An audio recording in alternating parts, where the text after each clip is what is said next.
We're going to talk about breastfeeding and weaning today, and I couldn't be more thrilled to be talking to Jessica Diamond about the weaning journey, the weaning process. She has been hugely helpful to me and my experience, and I know a ton of people when I've posted about the fact that I'm weaning and talked about the journey that I have been on to wean after doing a year of breastfeeding. A lot of you were talking just about how emotional it is to go through the weaning process and how challenging it can be not only for baby but also for the mom. So I'm excited to talk to Jessica about that and also answer a bunch of your guys' questions, which there were several. So I am going to go ahead and invite her in here. Yay! Yay, I'm right here. I did it. Here, you did it. This is like your second IG Live, right? Yeah, I'm an amateur. I'm so impressed. I have so many technical difficulties after doing it for like over a year. So I'm very impressed with your ability to just pop right on. I'm impressed that I was able to do it. Oh, good. So I was just saying that there's so many things that I want to talk about, but I'm so grateful to all of your help. Our mutual friend Hillary introduced you and I did your podcast, and I love your account, which you're on right now, and just all of the advice that you have for moms of all different phases. And for me personally, going through the weaning journey of having just breastfed straight for 1 year and pretty much exclusively breastfed for the past year, and then weaning to try to get, as Lila turned 1, trying to get her to, go down for her naps. And it's been a crazy experience, and also one that I think has been interesting to hear so many other moms talk about how emotional it was for them, and also the whole experience of it being emotional for them on their own, but also to kind of lose that attachment and connection with their baby, and then also just the physical and hormonal shift and fluctuation that happens. Yeah.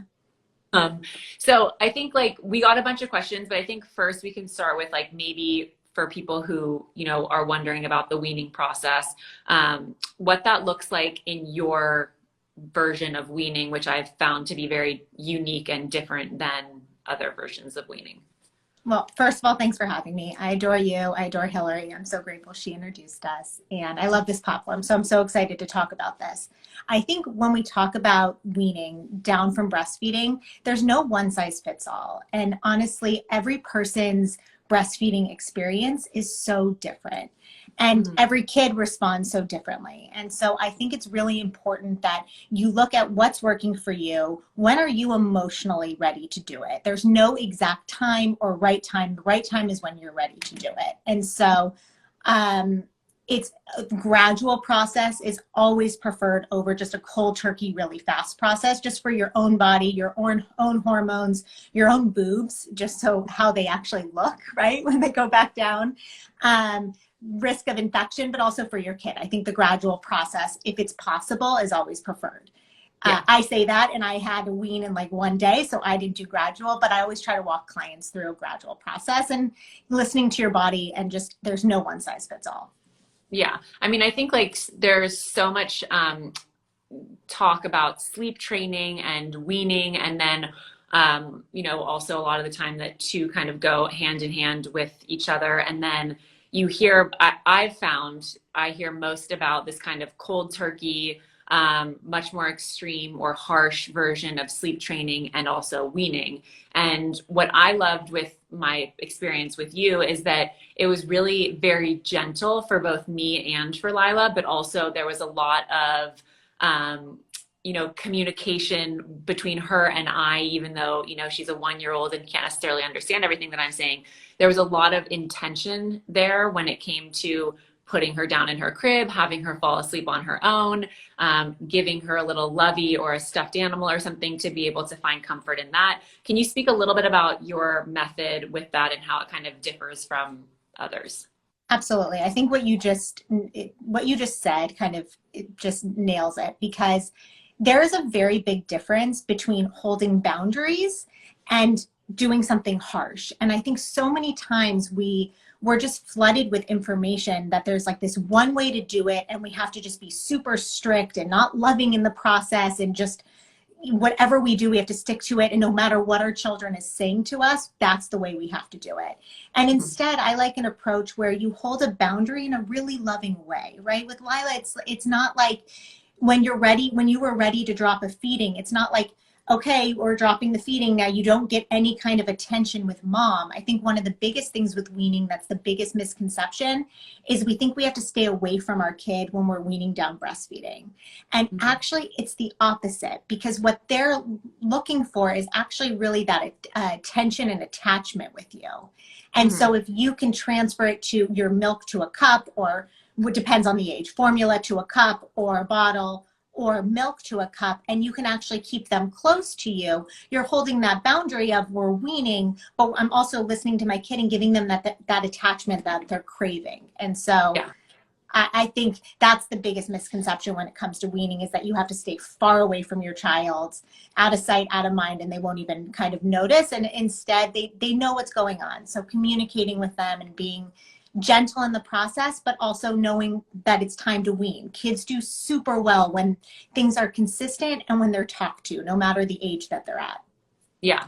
I mean, I found that to be really helpful, and also really a sweet way to do it. And also, I remember when I first mentioned to you that I was going to start weaning, and you had said to me like, okay, let's do this very slowly, because you also want to be mindful of also your boobs in it. And the fact that like you go from breastfeeding exclusively for 1 year, there is a huge adjustment with your body, with the amount of milk, and, you'll get super engorged, and you want to be mindful of that process as well. And you had recommended for me also to take the sunflower lecithin, but are there any other things that you would recommend? Because some people had asked about how to prevent in the weaning process blocked ducts, or, getting infection, things like that. Absolutely. So when it comes to infections, there's a couple things. So sunflower lecithin is great. It's just kind of an emulsifier. So if you think about it, it's kind of just thinning out your milk so it can go through the ducts and not really get caught. So that's number one. And then you can take things that actually decrease breast milk production. So there are a lot of natural remedies out there that can do that. One of the biggest ones is sage. So there's a lot of companies like Pink Stork makes a no-flow kind of milk tea to help decrease the amount of milk that you're making. So sage is one of those that's in that, and that can decrease the amount of breast milk that you're making.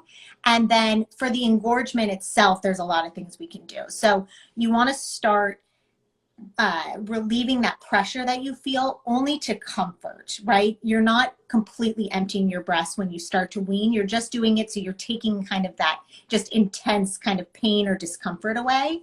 And then there's the oldest remedy in the book, which is cabbage, putting cabbage on your breasts.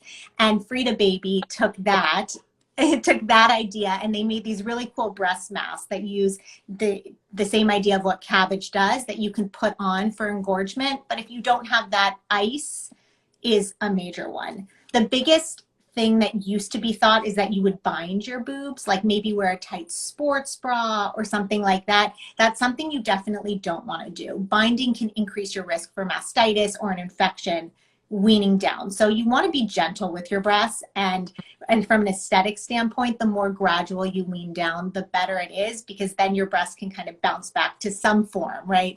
They're never going to be your pre-pregnancy boobs after breastfeeding for that long. Like, the duration does matter, but gradually weaning helps them stay a little perkier and a little better. Yeah, which we all love. So when you're wondering about, when the best time is to transition your child from breastfeeding to either formula, or just they've turned one, like, Lila just did. And, we now do, I have a bunch of frozen breast milk, so we put that in her cup at meals, and then eventually we'll go to cow's milk. But a couple questions. One, how do you know when the right time is to wean? I know you had mentioned waiting until maybe you're emotionally ready, but is there a ideal time for a child on when to wean? So really the answer on this one comes down to the mom, because breastfeeding is such an emotional attachment between you and your kid, and everyone has a different breastfeeding journey. There are moms that do it for 2 days and they're just like, this is not for me. I cannot do this. I need to stop. This is making everything worse. And that's the appropriate time to wean. And then there's other moms that they just love breastfeeding and they're like, I can't imagine stopping doing this. And in that situation, you can actually breastfeed through the age of 2. Mm-hmm. So really the answer is when you feel emotionally ready. And I think the best thing is when you do it gradually, when you can kind of say, okay, I'm getting to the point where I'm kind of dreading this a little more, or it's becoming more inconvenient. I'm not loving it like I used to. I'm ready to wean. When you do it gradually, you can start to see how you feel. Like, okay, I'm actually ready to do this. Or I was a little more attached than I thought. So let me just wean down one feeding. I'll continue a couple more for a little longer. And when I'm ready to go down, I can go down again. So I would say it's all dependent on the parent in this situation. If you are gung-ho about it, you can go through the age of 2. If it's not for you at any point in time, it's appropriate to wean. Okay. And then the transition from, dropping feeds, if you have stored milk, I had stored milk, so I'm able to give that to my daughter in a cup with a straw. And some people had asked about the pediatrician recommendation to introduce cow's milk and what the purpose of that is versus putting formula in a cup or putting breast milk in a cup after the baby turns 1. One of my favorite subjects. Okay. So if under the age of 1, the answer is breast milk or formula only. At that point in time, you are not giving milk to drink. The majority of their calories are coming from breast milk or formula, so you stick with that. It's breast milk or formula, very simple. After the age of 1, they no longer need formula. If you have stored breast milk, you can continue breast milk for, until you run out of that store, no problem. But after the age of 1, they no longer need formula, so that's when you would transition over. Milk is such a personal choice. So first of all, a kid after 1 does not need milk. The reason we use milk historically and why many of us do it is because it's a good safety net for nutrition. So when your kid is 1, you still want to make sure they're getting enough protein, fat, calcium, and vitamin D. And so milk is kind of just a good bang for your buck. It gives you that safety net. Mm-hmm. So with that being said, it doesn't have to be animal-based milk, right? There's 4 types of milk that all mimic each other with nutrient profile. That is whole cow's milk, whole goat's milk, pea milk, pea protein milk, and soy milk. And then hemp milk is another one that can be used. It has a little less protein, so you just need to be a little more mindful with protein in other forms. But those are basically the milks that all mimic each other nutritionally. So it is a personal preference. Whichever one of those you want to use, those all have similar nutrient profiles. You can use the other types of milks in cooking, right? A big question I get is like, well, what about almond milk? You just don't want to be serving a glass of almond milk 3 times a day with their meals because you don't want them to fill up on that where then they don't get enough protein or fat from their food. Does that make sense? Yeah, no, it totally makes sense. And also I would imagine that giving almond milk would do something with the overexposure to almonds or allergies now that everybody's very aware about and talking about, right? I assume that allergies. So yeah, I mean, almond milk, it's good to keep up those high allergen foods and exposing them. And the more exposure to those is really good. You just want to just make sure that you're not kind of overdoing it with the milks that just don't have the same nutrient profile because they get really full from milk. So that's the other thing is that the big switch that happens at a year old is your kid no longer needs the same volume of milk that they were doing before 1. So you want to make sure that you're not going really over 16 ounces a day because iron and calcium actually bind to the same receptor. So kids that are consuming a lot of milk after the age 1 actually can become anemic from iron deficiency. So I think that's a big thing that parents are all of a sudden like, wait, I was doing so much formula or breast milk like a couple weeks ago, and now I'm only giving them 16 ounces. What's going on? And so it's a good reminder, just don't go above that 16-ounce mark. Okay. And then also I was talking to my sister recently because I had just bought all of these amazing cups that you had sent me, which I will put a link in stories later of the swipe up to that, because these cups have been totally life-changing for me because she can't rip the straw out. She can't spill it. They're like spill proof, and she actually drinks the milk out of it.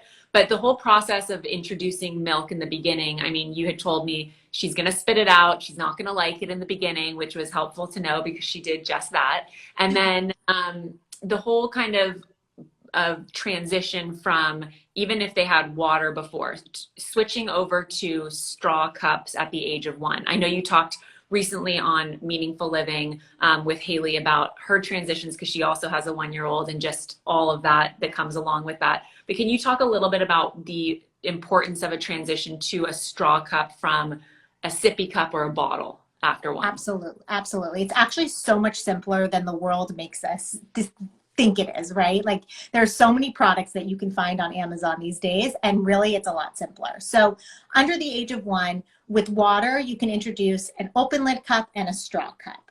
The only prerequisite for dropping the bottle is that your kid has to know how to drink from a straw cup. So if you've introduced that in the babyhood stage, that's great. If not, to start to teach them with a straw cup, I can send you a link for a really cool trainer cup. So it's called the Honey Bear cup, that if your kid doesn't know how to drink from a straw cup or is struggling with that, it's a really good learning tool. But so make sure that they have a couple weeks of practice so you know they actually know how to drink from a straw cup. Here's the thing that's fascinating is after the age of 1, they no longer need the bottle, and they don't actually need any transitional cup or any type of sippy cup. So any hard spout sippy cup or anything like that, they really only need a straw cup, because sippy cups actually inhibit oral motor development. So that can be problematic for speech development. It can be, you need all those muscles to kind of develop in the right way so we talk appropriately, so our teeth come in appropriately, so we can chew and swallow appropriately. So straw cups and open lid cups give your baby and child that those muscles to develop in that way. So I think that's a big misconception. I hear it all the time. What sippy cup do you love? And I like straw cups, and I like the ones that I recommended because it helps make it more spill proof per se, but you just don't need any sort of sippy cup beyond that. So beyond 1, you can kind of veer off of the sippy cup traditional For thing. sure. Yeah. Okay. And under 1, you really only need a bottle, straw cup, and open lid cup. And we actually have in our baby course, there is a cup module teaching your kid how to drink from a cup. So if anyone's struggling with that, that will walk you exactly through it. Oh, amazing. There was somebody who also asked about their 2-year-old who was nursing to sleep and what the weaning process is for that. That was also something that I had experienced with Lila when you and I first started talking about this, of, you know, keeping her awake, putting her down. But that is a big adjustment that also, I feel like, is also an emotional adjustment, because there's something so kind of beautiful about them falling asleep in your arms. And then as they get older, it's like, no, you need to stay awake so you can fall asleep. And if you wake up on your own, you can fall asleep back. So can you talk a little bit about, I mean, this person their child is specifically 2 years old, but maybe just general, and for a 2-year-old, how that weaning to sleep separation happens? Absolutely. It hurts my heart when I think about it, because I think it's so much harder for us. It's really hard when we go from that transition from baby to toddler. It's all of a sudden like they were a baby and they turn 1, and it's all of a sudden like you have this toddler and they're they have this ability to communicate back with you, and they're no longer using the bottle, and you can get rid of the passy, and you kind of say goodbye to all these baby products pretty abruptly sometimes. And that transition, I think, is emotionally just hard for us. Instead of sleep training, I love the phrase sleep learning, because I think it actually tells you exactly what you're doing. You're teaching your kid how to self-soothe on their own. So under the age of 1 and really under the age of 6 months, they really need you to help them figure out how to self-soothe. And as they hit that toddler stage, they can learn it on their own. So before you're teaching your kid how to go down to sleep on their own, you always want to make sure they have an attachment object. If you're nursing to go to sleep right then, their attachment object is nursing. And so you want to give them something that they can hold on to, so that when you're not with them, they feel your presence. So I love a blankie, introducing a blankie. You can sleep with it for a couple nights so it gets your smell on it, and you can actually tell them when you're missing mommy, when you're wanting to nurse, hold on to your blankie or any sort of animal or whatever you want to give them. So that's number 1. And number 2 is communicate with your kid. Nursing, where, I've been noticing that we nurse every night to sleep. Here's going to be our new routine. We are going to do, and think of something fun. Like we're going to read books, and then we're going to sing a song as we drink milk from a cup. And then you're going to hold on to your lovey, and mommy's going to cuddle with you for 5 minutes. Like think of something that you're replacing so they can get that attachment. Yeah. My friend Lauren just had the Comfort Silky, which was the one that you actually sent me to get for Lila. And I love the idea of doing that also. I mean, the whole method of my experience of doing this with you has been so gentle and mindful of mom's emotions and also baby's emotions. So it's been such a pleasant experience where I hear such horror stories of people being like, it was the worst experience of my life. So I think like the idea of having this comfort object. I mean, I know my sister had a little pillow and, it was a whole thing to not, to always have the pillow with her. And it is such a nice thing to be able to, have the object, if it's a little blankie, sleep with it first, get your scent on it, because it is really more than anything about that time which is what you explained to me. It's like, it's your baby thinking like, okay, am I not going to have that cuddle time with mommy anymore? Is that gone? And just making sure and comforting them and knowing in that transition that like we're still going to have time together. You're just going to learn how to fall asleep on your own. And that was so reassuring to me and comforting to me that I wasn't like getting up and just like abandoning Yeah. the dad. Absolutely. I mean, so number one is that just makes me so happy because I think there's so much in parenting. Why I do what I do is exactly that. Is I think there's so much misinformation and we just get on Instagram and we're thrown all this information and so many shoulds. You should do this. You should do this. This is the right way. And really stepping back and saying, I can do this with great boundaries and I can do this transition, but I can do it where I feel comfortable. My baby feels comfortable. Yeah. One thing I want to say about an attachment object or the comfort sulky is get 4 of them. You want to get the same one and you want 4 of them because your kid is going to attach to it, which means you want to you want to cycle them through because they start to rub them in certain ways. So if all of a sudden one gets a hole in it and you get a brand new one, it's just not worn the same way. And they're going to be like, what are you talking about, Mom? This is not the same blankie. I was just, using, but it's a great thing. Like when your kid goes to preschool, you can actually send them with their blankie that stays in the cubby. But if they're ever missing you, you can say you can walk over to the cubby and you can hold on to this blanket. So it's really versatile and it's amazing. Yeah. I love that.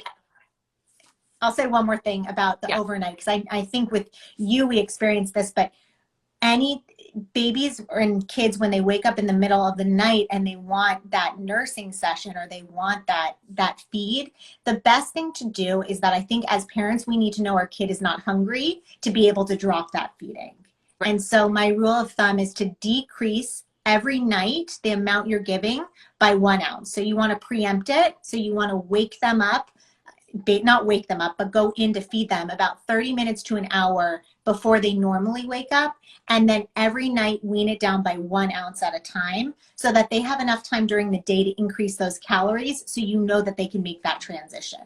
Yeah, that was really comforting to me to know, because when she would wake up in the middle of the night, I'd be like, is she hungry? Am I not feeding her? And that's, I think, a really helpful part. And I remember setting my alarm for at one point like 1:45 in the morning and then at 3:45 in the morning, and you're like, oh my God, what am I going to do here? Like, how is this really going to work? But it does work. And now she sleeps through the night. And it was such a pleasant experience and not one of like these horror stories that you hear about, which are crazy. I want to also talk a little bit about the hormonal adjustment when it comes to weaning, because the moms that I have talked to and also that have messaged me whenever I've posted about you and I doing this experience together and weaning journey, moms have messaged me and been like, oh my God, I was an emotional wreck. I was a total disaster. My hormones went absolutely insane. And I feel like that's one of those things similar to kind of postpartum life that you don't necessarily get briefed about, which is that your hormones are, again, going to take a total hit, and it will be a huge shift, and doesn't happen for everyone, of course, but I know it happened for me, of just kind of like, why am I crying right now? Why do I feel sad? Why am I like, it was a definite adjustment. And then there's also the physical adjustment of, your boobs feeling full, of course. But can you talk a little bit about the kind of adjustment that happens for us moms when we are in the weaning process? Absolutely. And the thing when it comes to hormones is that don't ever let anyone tell you what your experience about them is not related to it, because everyone has a different hormonal response. And so when you're breastfeeding, you have a lot of oxytocin released, right? For a lot of women, there is this rush of it makes you, it's pleasurable. It feels good. And as you start decreasing that, as your body's leveling out, there's major hormonal shifts. And so if you are someone that knows already that you are more predisposed to hormonal shifts, like right after you had a baby, you had a major hormonal shift. When you're thinking about weaning, think about doing it gradually so you can give your body that ability to try to adjust slower, as opposed to just like a rapid cliff that you just fall off of and that you feel really off. But also be really patient with yourself. There's this hormonal shift that's happening that's changing things, but there's also this real attachment that's changing. You're dealing with your baby that's growing up now, and that maybe this might be the one and only time you breastfeed and you loved it and you're never going to do it again. There's just a lot of emotions that also come up with it as well. And so know that it's normal, number one. Know that it will pass for sure. The more gradual you do, it'll give your body that ability to catch up. And then just kind of let yourself feel the feelings a little bit. Know that this is a transition for both you and your baby. Yeah, I mean, I think also just like I know there are a lot of women who do it at different phases, and if it's 1 year old, if it's a 2 year old, or if it's, you know, as you were saying before, 3 days of breastfeeding and you're done with it. And there is also, I feel like, part of that that's also wanting to get, you know, in the whole experience of having a child, going through pregnancy and everything, you also, there's so much communication that's involved when it comes to your partner or your significant other. And the weaning process for me was the same. I was kind of reading all of this stuff about like women going through so many different hormonal shifts when it came to breastfeeding, and also wanting to communicate that to Chris, to be like, I'm gonna, you know, I'm in the process of weaning. I'm doing this very slowly and gently, and he's super supportive about it. But I've talked to a bunch of other moms that, you know, just found it to be really challenging of not having somebody to really understand. And I don't know if you have any kind of advice on that process, but it's when I thought of weaning before you and I started, I was really scared of like, if I do this, where am I going to get that time? Like, where am I going to have that, you know, she's laying in my arms, she's falling. It's like, you go through so many different thoughts as like a new parent. And I don't know if it's with every child or if it's just with your first, but you kind of then are like, well, then when am I going to get my time? What's that going to be like? And it's a new and something that's different. Do you have any advice for how you can kind of communicate that as you go through that kind of adjustment or hormonal transition? Absolutely. So the number one thing I always say is blame it on me.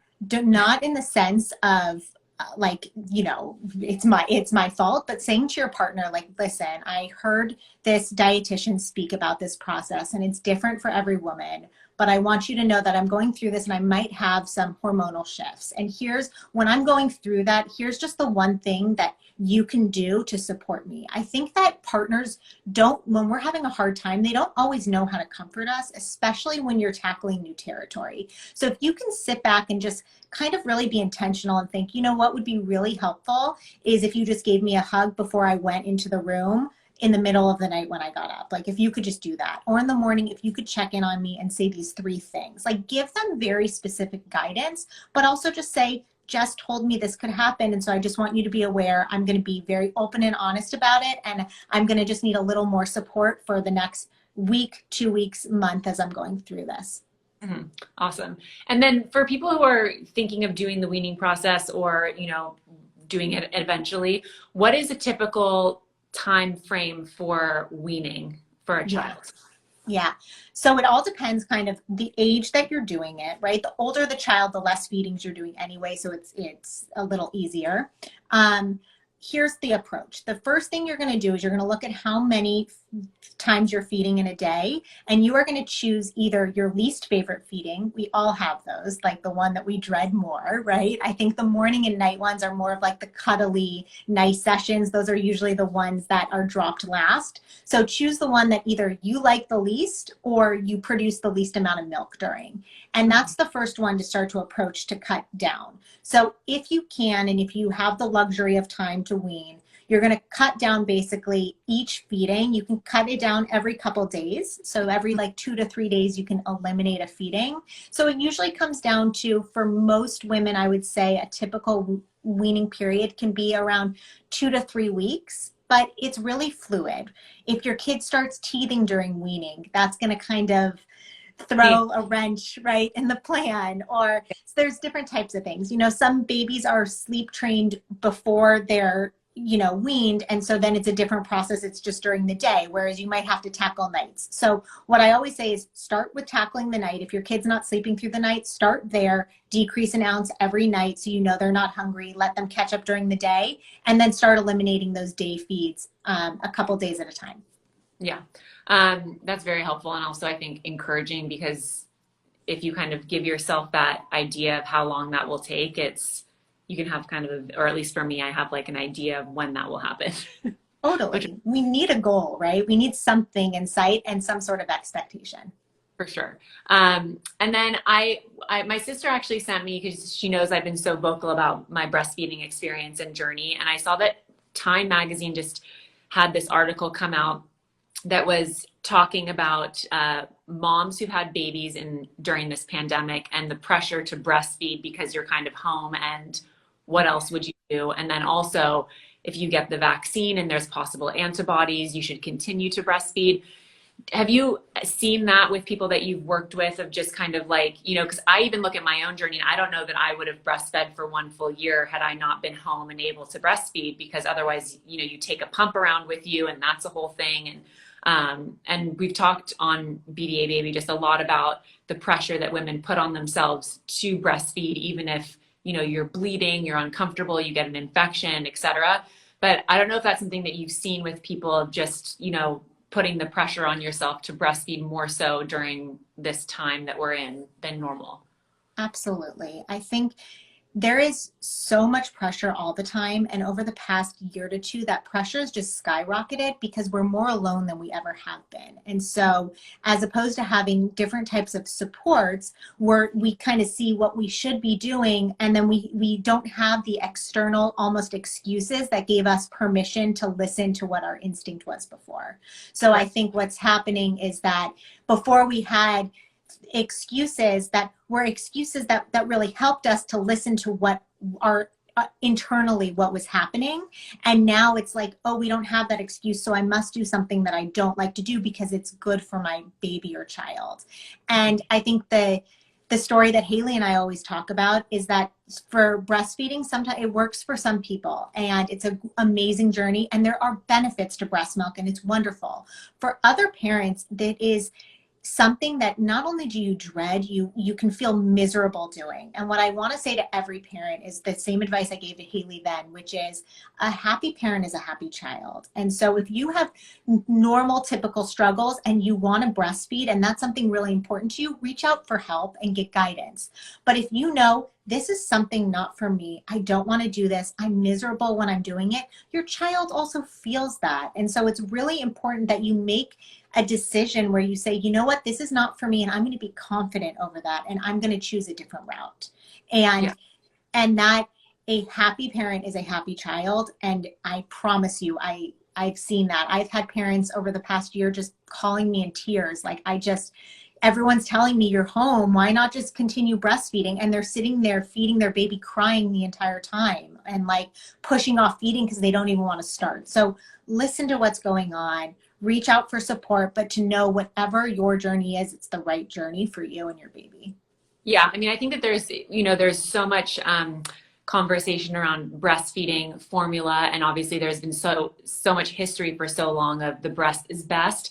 And I love all that, that you and Haley do to kind of talk about all the different ways to feed your baby. And I think the idea of not being judgmental for someone who, if you choose to breastfeed for 2 years, great. If you choose to do it for a year, great. If you choose to do it for a day, or if you choose to not do it at all, it's so, what you're saying is, I think, so important, of just like listening to your body, listening to what you want to do, your emotions with it, and knowing that that's the perfect choice, and that us other moms really to be as supportive as possible, because the social media is so wonderful for so many reasons like this. And also there's so much mom shaming that comes with a lot of people's choices and, expressing how they're choosing to do certain things. And I love this, I love the platform that you guys have, because it's so welcoming and encouraging of all choices of parenting, and offering advice and wisdom along the way. and also just, knowing that everybody chooses to do their own thing and parent in their own way. So I think that's really awesome. Well, that's music to my ears. That makes me so happy. I think the key to any decision, whether we're talking about feeding, whether we're talking about anything in parenting, or really anything in life, is you want to get reliable information in an easy way so you can feel confident. And that's the whole reason we do what we do, because if you feel confident in your decision, you hear so much different information from your mother-in-law, from your family, from your friends, of all these different things that are intended to help. But if you don't feel confident in your decision, they kind of throw you all over the place and you don't know what's right. And I can tell you, I have never met a mom that has said to me, I don't want to do what's best for my kid. They all want to do what's best for their child. And there are so many different ways to do what's best for your child, depending on your own circumstances. And you don't know what anyone else is going through. So I love that message. And Katherine, you're always so supportive to help people to say, you don't know what other people are going through. And it's really important to just step back and support us for whatever our decisions are. And, and inquire, like, become curious. Yeah, no, I love that. Well, thank you so much for taking time to do this. I'm so grateful. And I mean, you've been such a huge help in my journey and my experience personally. And I know that this conversation will help a lot of people to be able to just have guidance in their weaning journey if they're in the middle of it, if they are going to start it soon. And I'll make sure to put all of your information in your account in the comment section. So I'm so grateful, and I'll talk to you later today about more. Sounds good. And thank you for having me, and thank you for having this platform. You are amazing and I adore you. So thank you. Bye. Have a good day. Bye.